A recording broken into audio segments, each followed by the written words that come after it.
Hi again. James Orr in Sidelights on Christian Doctrine, still on the Trinity of God chapter. He has one appendix to that chapter where he takes up the purpose of God and its relation to the Trinity. From this profound subject of the divine Trinity, I pass now to speak of the purpose of God and of the execution of that purpose in creation and providence.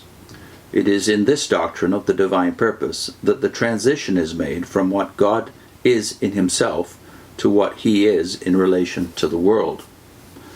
Let no one be alarmed when mention is made of the divine purpose. If I touch on this high and difficult theme, it is not with the object of entering into metaphysical discussions upon the decrees, here a reference to Calvinistic doctrine, or of bringing up the points of controversy between one Christian sect and another, as between Calvinists and Arminians.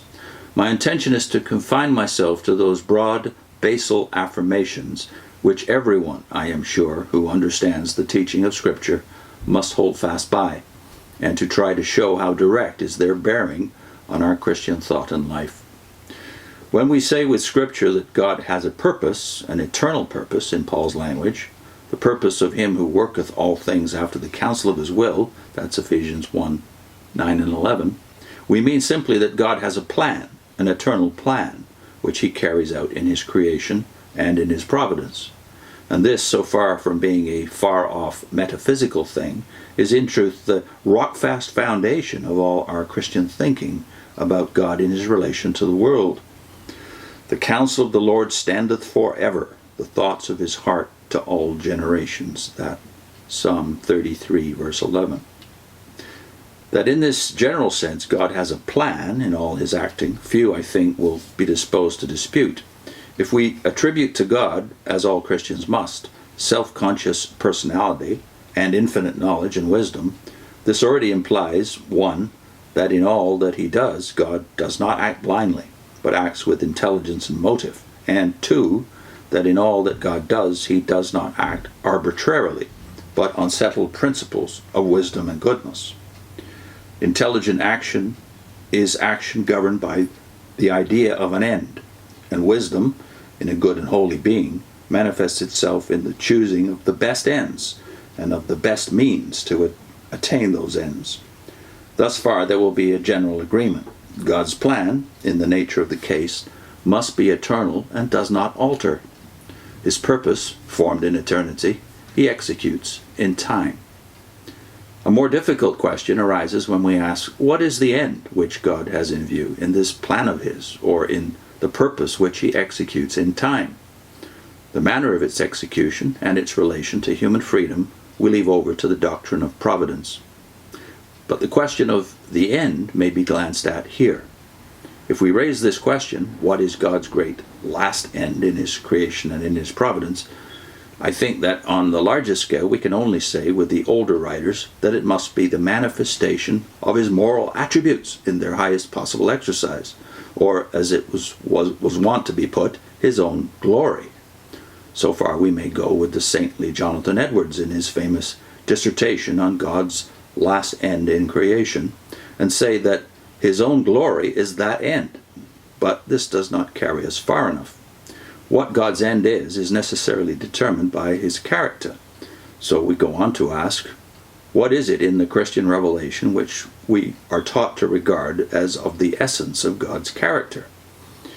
And here the note comes back to us, rings out from the whole revelation of God in Christ, that the essence of God's character consists in love. God is love, says John, 1 John 4, verses 8 and 16. This is the highest declaration the Bible ever makes about God. We therefore come to this, that God's plan or purpose, from the Bible point of view, must be regarded as determined by God's love. It must be regarded as framed to carry out in the highest and fullest possible way the ends of love. And we do well in all our inquiries never to lose hold of this as our guiding clue. This evidently is a position which requires to be stated with care to safeguard it against abuse. It is necessary to remember that what we call love in God is not mere good nature.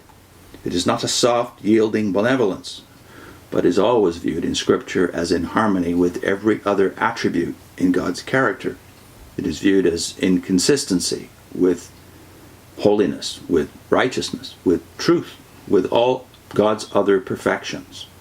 What is to be said is that love in God defines the end which all these other attributes are engaged to carry through to its fullest extent.